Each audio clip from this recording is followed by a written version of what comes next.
할렐루야. 네, 이 새벽에 나오신 여러분들 주님의 이름으로 환영하고 축복합니다. 한가위 명절이 여러분의 가정에, 여러분의 삶에 더 행복하고 아름다운 시간 되기를 주의 이름으로 축원합니다. 자, 우리가 이제 오늘부터는 레위기 1장을 읽었습니다. 레위기의 컬러, 레위기의 색깔을 말하라면 어떤 색일 것 같습니까? 레위기의 색깔, 예를 들면 청색, 흰색, 빨강색, 어떤 색입니까? 빨강색이죠. 왜냐하면 레위기는 피로 인해서 정결케 되고 거룩하게 되는 것을 우리에게 반복해서 말씀하고 있기 때문입니다. 레위기는 모세 오경 가운데 한 권이죠. 그럼 모세 오경을 한번 애워 보실까요? 첫째는 뭐예요? 모세 오경이 창세기, 출애굽기, 레위기, 민수기, 신명기, 이 5가지를 모세 오경이라. 그래서 모세가 기록한 책이다, 그런 의미죠. 그래서 모세 오경 가운데 3번째 책이 바로 레위기다 하는 것입니다. 이 레위기란 이름은 레위 지파라는 뜻에서 나온 거예요. 주로 레위인들 가운데에서 성막에서 봉사하는 레위인들이 있고 또 제사장들이 있잖아요. 그래서 이 레위기는 주로 레위 이 지파들이 주로 활동하는 자리예요. 그래서 제사의 중추적 역할을 레위 지파 출신들이 하기 때문에 그 이름을 따서 레비티쿠스라고, 또 우리가 헬라어로는 루이티콘이라고 그러는데 레위인에게 속했다, 그런 의미를 가지고 있어요. 그래서 주로 레위 지파들이 이 성막에서 일을 하고 제사를 집례하기 때문에 그 이름을 따서 이것을 레위기다, 그러니까 12지파의 레위 지파를 생각하시면 됩니다. 레위 지파가 주로 이 성막에서 섬기는 일을 했다 하는 것입니다. 그러면 레위기라는 건 한마디로 말하면 뭐냐? 타락한 인간이 거룩하신 하나님 앞에 나아가서 그분과 교제하는 거예요. 하나님은 거룩하셔요. 근데 죄인인 인간은 하나님 앞에 나아가, 우리 타락했기 때문에, 그렇기 때문에 제사장들이 그 중보 역할을 하는 거예요. 우리 죄인은 직접 하나님 앞에 못 나가요. 그러니까 제사장이 중간에서, 그들도 우리와 똑같은 타락한 인간이지만 하나님이 그들을 기름을 부으셔서 거룩한 존재로 삼아주셨기 때문에 그들이 하나님과 백성 사이에서 그 중보자 역할을 감당하는 거예요. 그러니까 우리가 직접 제사를 못 드리고 제사장을 통해서 하나님 앞에 제사를 드리는 것, 그래서 그들을 우리는 중보자라 그런다. 바로 하나님과 인간 사이에 제사장의 역할이 중보자였다면 바로 이 땅에 중보자로서 이 땅에 오신 누가 계시죠? 예수 그리스도를 가리키는 거예요. 그래서 이 레위기의 제사장들은 바로 이 땅에 오실 영원한 중보자이고 우리의 구원자이신 예수 그리스도를 예표하고 있다 하는 것입니다. 그래서 부름받은 백성들이 어떻게 하나님 앞에 나아가서 하나님을 예배하고 섬길 수 있는가? 그래서 예배의 모범, 또 그 당시로 말하면 제사죠. 제사의 모범, 오늘날로 말하면 예배의 모범을 담고 있는 책이 바로 레위기다, 이렇게 생각하시면 됩니다. 그래서 레위기는 거룩하신 하나님과 타락한 백성 사이의 교제와 그 소통의 관계를 다룬 책이 바로 레위기다 하는 것입니다. 그래서 이 땅에 오시는 예수 그리스도를 처음부터 마지막까지 가르치고 있는 책이 바로 레위기입니다. 예수님은 장차 율법의 완성자로 우리에게 오시고, 또 하나님과 인간 사이 유일한 중보자로 오시고, 그리고 친히 대속 제물이 되심으로 이제 우리는 예수 그리스도를 통해서 영원한 속죄와 구원을 받게 되는 거죠. 이제 그런 모든 것의 모형, 예표가 되는 것이 바로 레위기다. 그러니까 레위기 1장부터 마지막 장까지는 누구만을 가리킨다? 예수님만을 가리키는 거야. 예수님만을. 근데 레위기만 그런 게 아니고 창세기부터 말라기까지, 마태복음부터 계시록까지 모든 성경은 누구를 가리켜요? 예수 그리스도를 가리키는 거예요. 그래서 제가 늘 말씀드리지만 여러분이 부르는 찬송은 거의 99.9%가 다 예수님을 찬양하고 있어요. 여러분이 느끼든 못 느끼든, 근데 대부분은 몰라 그걸.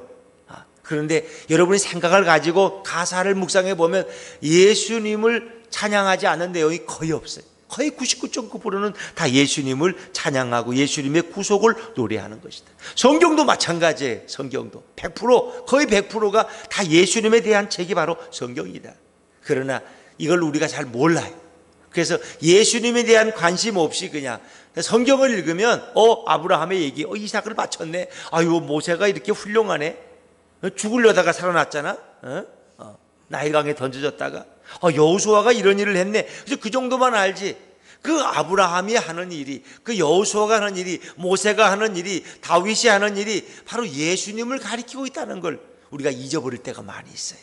그러니까 성경을 읽어도 그냥 스토리로, 이야기로 읽으면 백날을 읽어도 나하고 구원은 아무 상관없어요. 그러니까 성경을 읽을 때 이 모든 것은 바로 예수님의 오실 사역을 가리키고 있는 것이다. 그런 관점을 가지고 읽을 때 우리는 성경을 바로 읽는 것이다 하는 것입니다. 그래서 레위기의 관심은 거룩하신 하나님 앞에서 인간이 어떻게 성결할 것이냐. 그래서 이 거룩이라는 말이 레위기에는 90여 번이나 등장하고 있다. 레위기는 철저히 예수님을 가리키고 예수님의 희생 제물 되심을 우리에게 보여주고 있습니다. 그리고 레위기에는 5가지 제사가 소개됩니다. 구약의 대표적인 제사가 5가지인데 번제 첫 번째는, 두 번째는 소제, 세 번째는 화목제, 네 번째는 속죄제, 5번째는 속건제입니다. 그래서 이 5가지가 레위기에 계속 반복해서 제사로서 소개되고 있습니다. 근데 이 5가지 종류의 제사는 누구를 가리킨다? 예수님을 가리킨다. 그러니까 제가 물으면 답은 다 예수님이라고 생각하시면 돼. 이 5대 제사는 다 예수님을 예표하고 예수님을 가리키고 있는 것이다. 번제라는 건 뭐예요? 성자 예수님이 인류의 구원을 위해서 하나님의 뜻에 순종해서 자신을 헌신해서 대속 제물로 드린 것을 예표하는 것이 바로 이 번제다. 번제. 여기에도 피 흘림이 있지만 자신을 태워서 드린다는 의미에서 이 번제라는 건 이 불이 탄다는 거거든요. 그래서 불살라 자신을 드리는 거예요. 이 온전한 헌신 의미. 그러나 이것은 예수님의 헌신을 가리키고 있는 것이다. 예수님의 순종. 소제라는 것은 주로 곡식을 드리는 거예요. 곡식을 갈아서 드리는 것인데 이것은 예수 그리스도의 무죄하신 순결한 봉사를 예표하고, 화목제라는 건 말할 것도 없죠. 거룩한 하나님과 타락한 인간이 서로 화해시키는 제사예요. 바로 예수님이 하나님과 인간 사이에 화목 제물이 되신 거예요. 예수 그리스도의 십자가의 화해의 사역과 그 사랑의 역사를 예표하는 거예요. 속죄제라는 건 말할 것도 없죠. 우리 대신 십자가에서 우리 대신 죄를 대신 짊어지시고 고통당하신 예수님의 희생을 가리키는 것이 바로 속죄제다. 다음에 속건제나 속죄제는 거의 비슷하지만은 우리 인간이 치러야 될 그 모든 것을 예수님이 대신 갚아주셨다는 의미를 강조하기 위해서 또 다르게 드려지는 것이 바로 속건제다 하는 것을 여러분이 이해하시면 되겠습니다. 그리고 레위기에 나오는 모든 각종 제사들, 그 절기, 그것이 다 예수님을 가리키고 있는 거예요. 안식일의 주인은 누구예요? 예수님이에요. 안식일에 예수님을 진정한 쉼과 진정한 안식은 예수님 안에서만 얻을 수 있는 거예요. 예수님이 안식일의 주인이에요. 유월절, 예수 그리스도의 십자가 사건을 우리에게 보여주고 있는 거예요. 말 그대로 유월절은 해방된 날이죠. 바로 어린 양의 피를 문설주에 바름으로써 그 장자가 보호받고 이스라엘 백성이 구원받은 날이 유월절. 무교절이라는 것은 비슷하지만 그것은 누룩이 없는 떡을 또 쓴나물을 먹은 그거죠. 무교절. 그래서 우리의 정결한 영혼과 삶을 위해서 희생당하신 예수님의 헌신의 예표가 바로 무교절이다.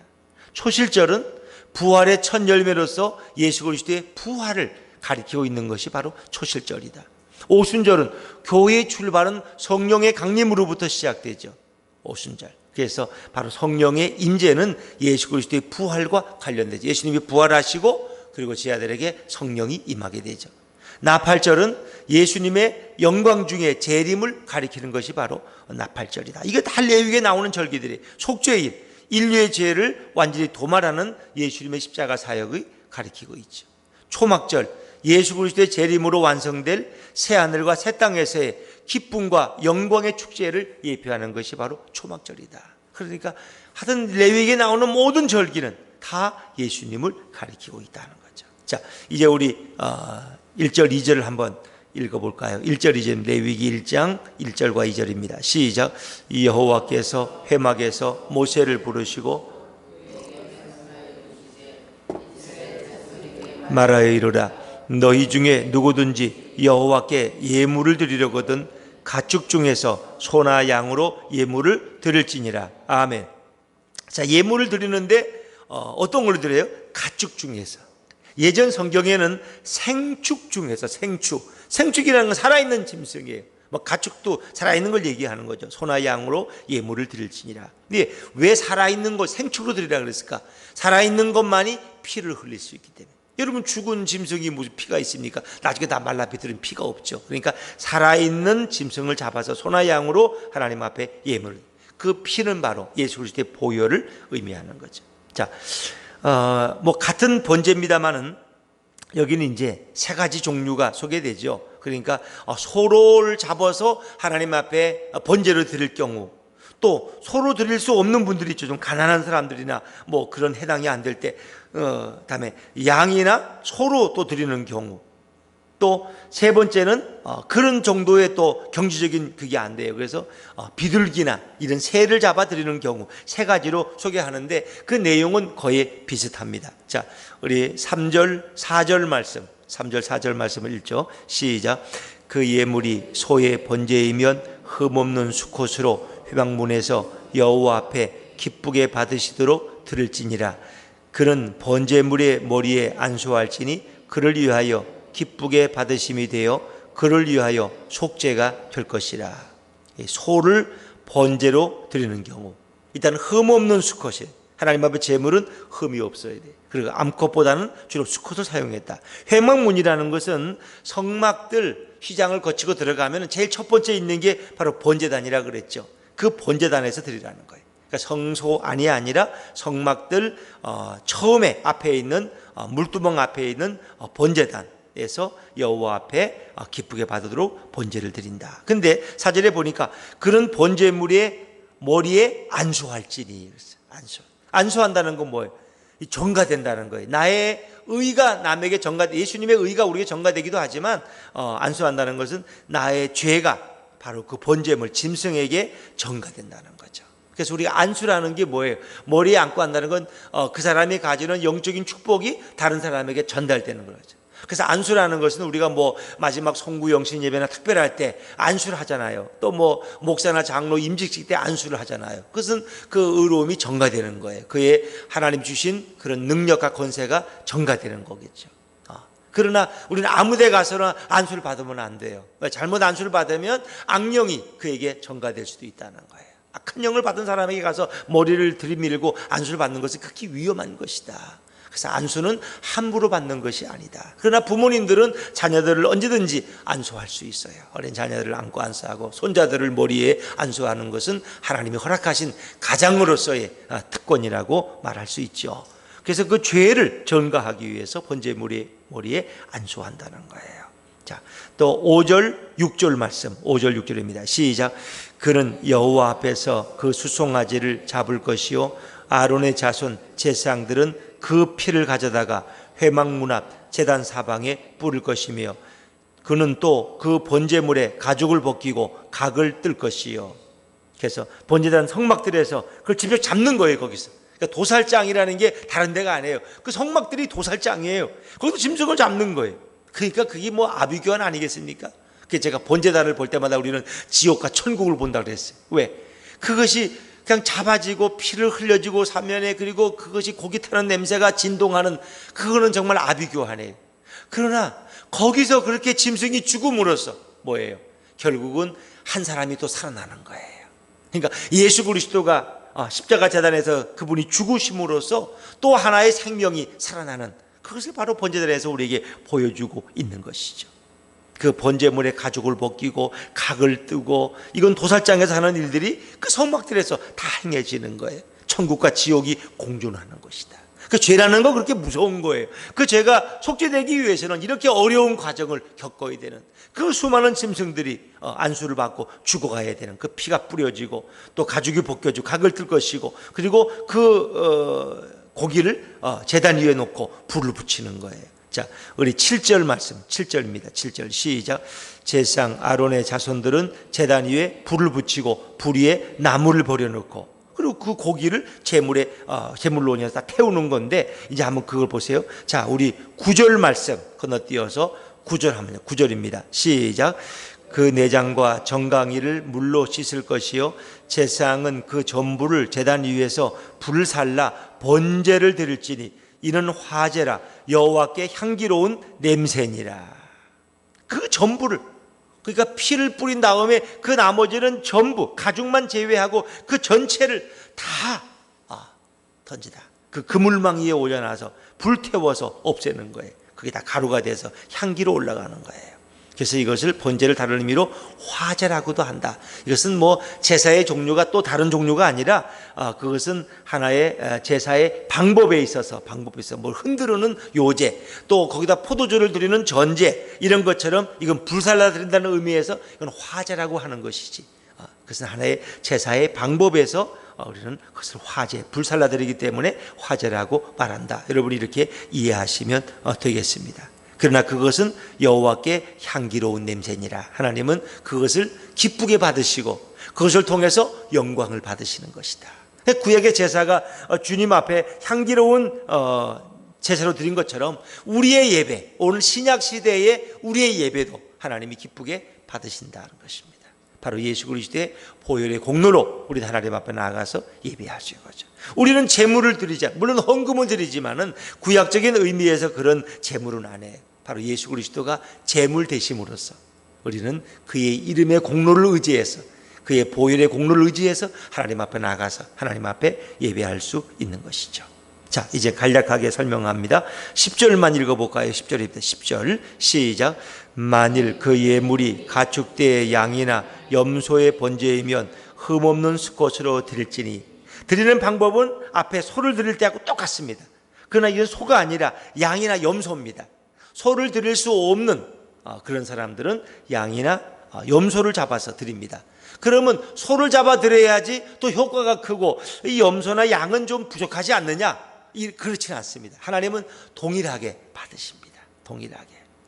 그러니까 헌금을 많이 드리는 사람만 하나님 기뻐하는 일 생각하지 마세요. 자기 형편에 따라서 즐겁게 드리고 기쁘게 드릴 때 하나님은 그 재물이 과부의 동전 한 입이라도 재벌 장로님이 몇백억을 드린 것과 동일하게 취급하신다는 거예요. 그걸 보는 거예요. 그러니까 뭐 재산을 많이 드리면 많은 사람은 많은 중에 드린 것이고 없는 사람은 없는 중에 최선을 다해 드리는 거예요, 여러분. 그래서 그 효과는 동일한 것이다. 여러분이 이해하시면 되겠습니다. 그것은 자기 형편에 맞게 하는 거지. 집 한 채에 있는 사람이 집 팔아서 헌금하라는 그런 얘기는 성경 어디에도 없어요, 여러분. 그건 자기 형편껏 하는 거예요, 헌금이라는 거예요. 기쁜 마음으로 할 수 있는 거예요. 헌금을 하고 집안이 싸움이 나고 뭐 이혼을 하고 그런 건 하나님 기뻐하는 헌금이 아니에요. 무슨 하나님이 무슨 뭐 거지예요? 돈이 없어서 뭐 너들 집 팔아 바치라 그래요? 그건 아니에요. 그건 오해하지 마세요. 물론 우리가 기쁘게 드리고 많이 드리는 걸 기뻐하시지만 그 자기 형편껏 드리는 거예요. 자기 형편껏. 아셨죠? 그래서 고린도에 보면 많은 사람은 많은 가운데 드렸고 적은 사람은 적은 최선을 다했기 때문에 오히려 바리새인이 많이 드린 것보다 이 과부가 동전 두입 드린 걸 주님은 더 기뻐하셔. 왜? 저 부자는 많은 것 중에 일부 드렸지만 이 여인은 자기 전부를 드렸다는 거예요. 주님은 그 마음 중심을 받으신다는 거예요. 이제 이것이 흩어지면은 교회가 자꾸 헌금만 얘기하는 이런 사교 집단처럼 될 수 있어요, 여러분. 하나님은 가난한 자는 비둘기 한 마리를 드려도 기쁘게 받으시고 그의 죄를 용서하신다는 거예요. 우리는 이런 원리를 잊어버리면 안 돼. 이렇게 잊어버리면 교회가 돈만 아는 교회다, 뭐 이상한 집단으로 이렇게 될 수 있어요. 우리가 기본은 우리가 잊어버리면 안 돼요, 여러분. 성경의 원리는 그렇다는 것입니다. 이것도 불살라 바치기 때문에 이것도 화제라고 부르는 거예요. 염소와 양을 잡아야 돼요.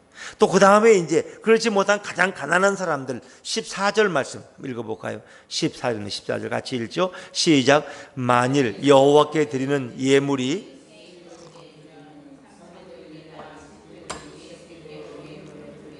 아멘. 그렇습니다. 자, 예물이 새의 번제이면 산비둘기나 집비둘기도 얼마나 좋습니다. 동일한 방법으로 하나님 앞에 드리는 거예요. 그렇죠? 그래서 성경은 무조건 많이만 드리면 좋다는 거예요. 너무 많이 가져오면 가져오지 말라 그래. 다시 돌려가라고. 왜? 너무 물질이 넘쳐서. 그러나 현대 교회는 그렇지 않잖아요. 너무 많이 가져와도 자꾸 더 가져오라고 그래. 더 가져오라고. 그러다 보니 교회가 타락하고 중세 교회가 결국 돈 때문에 망하는 거예요. 우리 한국 교회도 그런 전철을 밟으면 안 돼요. 우리가 기쁘게 드리고 감사함으로 드리는 것이지 많이만 바친다고 하나님 기뻐하는 건 아니다. 그 마음 중심이 더 중요하다. 그래서 집비둘기, 산비둘기로도 드려도 얼마든지 그의 죄가 용서받는 길을 열어주는데, 여러분 이제 중요한 건 있어요. 이렇게 제사를 드리면서 이것으로 죄가 용서받는다, 그건 아니에요. 이거는 다 예수 그리스도가 오셔서 우리의 죄를 완전히 속죄하실 것을 가리키는 예표고 모형이지. 그럼 죄 많이 짓고 돈 많은 사람은 소 한 몇 마리 바치고, 그냥 좀 돈이 없는 사람은 집비둘기 한 10마리 바치고 이러면 죄가 다 용서받게요? 그러면 예수님이 오실 필요가 없죠. 예수님이 오셔서 왜 십자가에 죽어요? 이것은 어디까지나 그림자고 모형입니다. 여기에는 진정한 속죄의 효과가 없습니다. 그걸 아셔야 됩니다. 그래서 예수 그리스도가 오셔야 되고, 구약 성경은 예수님이 오실 것을 미리 이렇게 창세기를 통해서 또 구약 성경을 통해서 우리에게 말씀하고 있다는 것입니다. 여러분 그것을 분명하게 아셔야지. 잘못 이걸 아시면은 구약 시대에는 짐승을 바쳐 제가 다 용서받고 다 구원받았고, 이제 신약 시대는 예수님이 오셨기 때문에 예수님의 피로 구속받는 거다. 아니에요. 구약의 제사로는 우리의 죄가 용서받을 수 없습니다. 그것은 아주 부분적인 효과는 있을지 모르지만 근본적으로는 죄는 용서받을 수 없어요. 송아지야 그런 짐승의 피로 용서받을 수 있으면 굳이 예수님이 이 땅에 오실 필요가 없는 거예요. 그러나 성경은 오직 예수 그리스도만이 우리의 죄를 속할 수 있음을 반복해서 말씀하고 있다는 것입니다. 그렇습니다. 레위기는 컬러 색깔이고 예수님의 보혈을 가리키는 책입니다. 이제 우리는 레위기에 예수님을 다시금 새롭게 깊이 묵상하면서 예수 그리스도가 우리에게 얼마나 중요한 분인가, 그분이 흘리신 보혈이 얼마나 위대한 일을 우리에게 베푸셨는가를 생각해 볼 수 있습니다. 우리가 명절에 받는 선물과는 비교할 수 없는 놀라운 생명과 구속과 구원의 선물을 예수님 우리에게 주셨습니다. 오늘 그 예수님은 더 감사한 것은 오늘 우리에게 임재해 계시고 우리와 동행하십니다. 우리 안에 주인 되어 주십니다. 그 예수님과 동행하는 감사와 찬양의 한가위 명절 되시기를 주의 이름으로 축원합니다. 기도하겠습니다.